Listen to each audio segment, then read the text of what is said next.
We now begin our time of confession in our covenant renewal service. For our exhortation this evening, we will continue working through our 5 distinctives that we have here at King's Kirk. Tonight, we will focus on keeping our kids. Let's begin by reading the summary of this distinctive found on our website. Quote, "We believe that God relates to his people through covenant. The golden thread that runs through the whole Bible is the covenant promise, I will be God to you and to your seed, and you will be my people. We are committed to including our children in the Lord's Day service, as they are not second-class citizens, but members of the family of God. The importance of regular family worship and catechism is essential for the godly advancement of the home." End quote. Here at King's Kirk, we are, of course, covenantal Paedo-Baptists. And if you've been around for a while and have been paying attention, you've already gotten a fair treatment of covenant theology through a couple different avenues. As a father of 2 young kids, I've heard almost all of the cliche advice and comments from older parents whose children are now grown. Some of this has been incredibly encouraging and a wonderful blessing, for which I'm eternally thankful. But there are also a fair share of negative Nancys that will offer their advice. You probably have some things come to mind, but the ones that I've always found the most troubling are the comments that go something like this. Well, it's fun now, but just you wait until they become teenagers. I once watched a pastor stand in the pulpit and rant about how stupid all teenagers are as his teenage son sat right next to me. These kinds of comments beg the question, who discipled them? Jesus tells us in Luke chapter 6, a disciple is not above his teacher, but everyone, when he is fully trained, will be like his teacher. Why do so many of us in the church act and talk like raising our children is just a roll of the dice, and default to thinking that there must just be something wrong with my kids, but it couldn't possibly be my parenting? For a lot of us, it's because we have been conditioned by the church and society to take little to no responsibility in educating, training, discipling, or catechizing our own children. If we are sending our kids to public school for their education and sending them to kids' church and youth group for their discipleship, then you can see how we could be tempted to not take any responsibility for the way our children turned out. Because we have been refusing to take responsibility in almost all areas of their formation from the beginning. Brothers and sisters, this ought not to be. If God blesses you with covenant children, he intends for you to disciple them. In fact, Malachi 2:15 tells us that the reason God has brought the two together into one flesh is for the purpose of producing a godly seed. Quote, "But did he not make them one, having a remnant of the Spirit? And why one? He seeks godly offspring. Therefore take heed to your spirit, and let none deal treacherously with the wife of his youth." End quote. You see, the same sovereign will of God that places faith into the heart of a man is the same sovereign will of God that has placed your children in your home. The same God that called Abraham out of the land of Ur is the same God that has chosen you to be the parents to your children and given you his Spirit and his word to help you train them. The discipleship of your children is, in a sense, the purest form of discipleship that we can participate in. Your children come to you as a blank slate, waiting for you to teach them the truth about the world that they have just been born into. If they are baptized, they are united with Christ and are now baby Christians, spiritual and physical infants. If they have been given by God to you, then it is your responsibility to now disciple them. Deuteronomy 6, verses 6 through 7 says, "And these words which I command you today shall be in your heart. You shall teach them diligently to your children, and shall talk of them when you sit in your house, when you walk by the way, when you lie down, and when you rise up.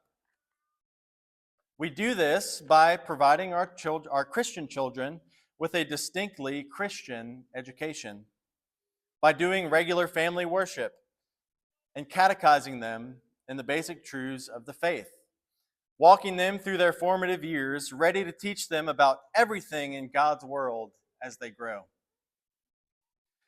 The education of our children must be built on this premise. If God created the world, upholds the world, rules the world, then everything we can possibly learn about the world must presuppose the triune God of the Bible at its foundation. Proverbs 1, verse 7 says, "The fear of the Lord is the beginning of knowledge, but fools despise wisdom and instruction."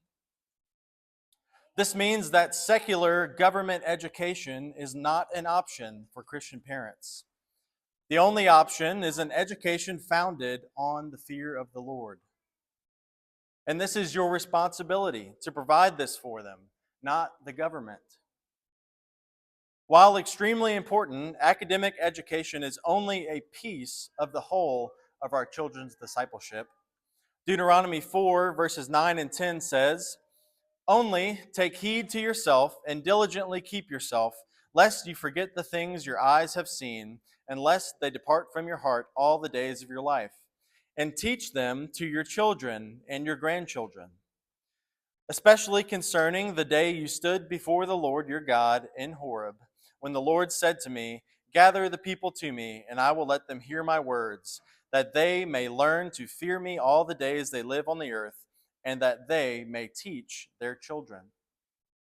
And likewise, in Ephesians 6, verse 4, he says, "And you fathers, do not provoke your children to wrath, but bring them up in the training and admonition of the Lord." Remember, our children are spiritual infants. This means that it is our responsibility as parents to teach them how to live like a Christian. The goal for us as we are discipling our children should be that our kids would know the standard, love the standard, and obey the standard. We are adamant here at King's Kirk that every father be intentionally leading his family in regular family worship or devotionals throughout the week, and that our covenant children are included in the Lord's service every Sunday. This is how our children will become familiar with the Word of God and the ways of the Christian life. Fathers, it is your responsibility to saturate your home with the Word of God. This means that you should know it and be able to read it, proclaim it, and teach it to your children. It should be taught as the standard that we as Christians are being held to.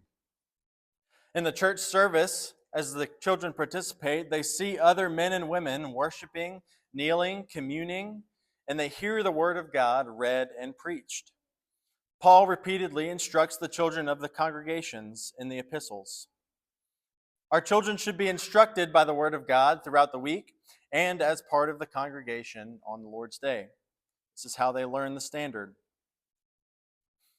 Another way is that godly discipline is given to parents as a formative tool of their children's discipleship. The Proverbs are full of wisdom on godly discipline. For example, Proverbs 22:15 says, "Foolishness is bound up in the heart of a child. The rod of correction will drive it far from him." Fathers, you need to lead in this. Always remember that the purpose of discipline is formation, not punishment. Formation, not punishment. You are teaching them the standard that they are expected to live by as Christians. And in covenant with God, there are blessings for obedience and curses for disobedience. Next, the goal is for your children to know the standard and then love the standard. This happens largely through imitation. Your children will love what you love. So we need to ask ourselves this question before applying any parental technique. Am I being obedient to the greatest commandment? Matthew 22:37 says, Jesus said to him, "You shall love the Lord your God with all your heart, with all your soul, and with all your mind." Do you love the Lord above all else? Do you love his people, his church, his word? Do you love singing praise and thanksgiving to him? Your children will be able to tell if you are doing things out of obligation or if you truly love them. As stated by Noah Johnson before, many parents have no problem discipling their children into Georgia Bulldogs fans, but think it a mystery to disciple their children into loving the Lord. They will love what you love. The goal in all of this is to win your children to the Lord. This means that family worship should be fun and should be a priority. That church should be something we look forward to and prepare all week for with our children. Walking with the Lord is a blessing and a joy. And we're trying to win our children to this life of joyful obedience. To keep our kids would be for them to grow up and love and then obey the standard all on their own, long after they're out from under our care. That they would then take the spiritual inheritance that we have given them and multiply on it and continue to love the Lord, continue to obey his word on their own with their own families. This is the goal, not only to have faithful children, but faithful grandchildren and great-grandchildren. And we do all of this in faith, knowing that we can only accomplish this by the Lord's grace, trusting in God's covenantal promises to us and to our children. This, of course, reminds us for our need to confess our sin. So as we continue to prepare our hearts for confession, please remain seated and turn to hymn 412, "Oh, the Deep, Deep Love of Jesus."